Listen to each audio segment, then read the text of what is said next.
నిన్న జూబ్లీహిల్స్ ఎన్నికల్లో నేను ఒక మాట చెప్పిన, నాకు జూబ్లీహిల్స్ ఎన్నికతో సంబంధం లేదు భయ్ అని చెప్పిన. సరే అయినా సరే ఒక 15 మంది ఇండిపెండెంట్లు వచ్చి నా దగ్గరికి, అక్క ఇట్లా మేము విత్డ్రా చేసుకుంటాము, ఎవరికి సపోర్ట్ చేయమంటారని అడిగారు. నేను అన్నా నాకు సంబంధం లేదు భయ్ జూబ్లీహిల్స్ ఎన్నిక, మీరు ఎవరి దగ్గరికి అనబోండి అని చెప్పి వాళ్ళు చక్క హరీష్ అన్న దగ్గర పోయారు. తర్వాత వాళ్ళు చెప్పిన ముచ్చండి నేను నాకు చక్క వాళ్ళు హరీష్ అన్న దగ్గర పోయారు. నేనంటే బీఆర్ఎస్ పార్టీలు లేను, నేను ఏ పార్టీకి సపోర్ట్ చేయదలుచుకోలేదు కాబట్టి నేను దూరం ఉన్నా. హరీష్ రావు కూడా అదే ఆన్సర్ చెప్పారట, మీ ఇష్టం పోయి ఎవరికైనా వేసుకొని అన్నారట. అంతకన్నా ముందేం చేసిరు హరీష్ రావు గారు అంటే బీఆర్ఎస్కి మోసం చేసినట్టే కదా. అంతకన్నా ముందేం చేసిరు హరీష్ రావు గారు, ఎలక్షన్ పెట్టక ముందే ఇవోగి పలానా క్యాండిడేట్ని పెడితే మీకు సపోర్ట్ చేస్తా కాంగ్రెస్ కానీ చెప్పపిరట పైకి, వాళ్ళు వద్దన్నారట. అన్నాక ఈయన సైలెంట్ అయిపోయి. అంటే గమ్మత్ ఏముంటుంది హరీష్ రావు గారిది అంటే తెలియడానికి టైం పడుతుంది.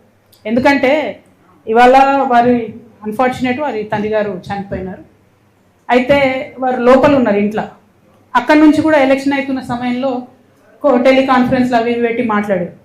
అప్పుడు హరీష్ రావు గారి భజన పరులంతా ఏం బిల్డప్ ఇచ్చిరు, హరీష్ అన్న ఇంత కష్టంలో కూడా పార్టీ కోసం నిలబడి టెలికాన్ఫరెన్స్ పెడుతున్నారు అన్నారు. రిజల్ట్ ఉల్టాయే వరకు ఏం భజన మొదలుపెట్టింది నిన్నటి నుంచి. హరీష్ అన్న లేకపోయా, హరీష్ అన్న ఉంటే అసలు ఇక ఒక్క సీటు కానీ వేసి ఉంటే హరీష్ అన్న జూబ్లీహిల్స్ గెలుస్తుంటే మన లెవెల్లో మళ్ళీ పెడుతున్నారు. అంటే వెంటనే తప్పించుకోవడం, అప్పటి వరకు మోసం చేయడం, ఇది హరీష్ రావు గారి నైజం. సో ఇంటి దొంగని ఈశ్వరుడైన పట్టలేడు అన్నట్టు చాలా టైం పట్టింది. ఏదో నాకు తెలిసింది కాబట్టి నేను గట్టిగా మాట్లాడుతున్నా కాబట్టి నన్ను బయట వారేసి. బట్ అక్కడ ఉన్న వాళ్ళు వారు ఆలోచన చేసుకోవాలి. At the same time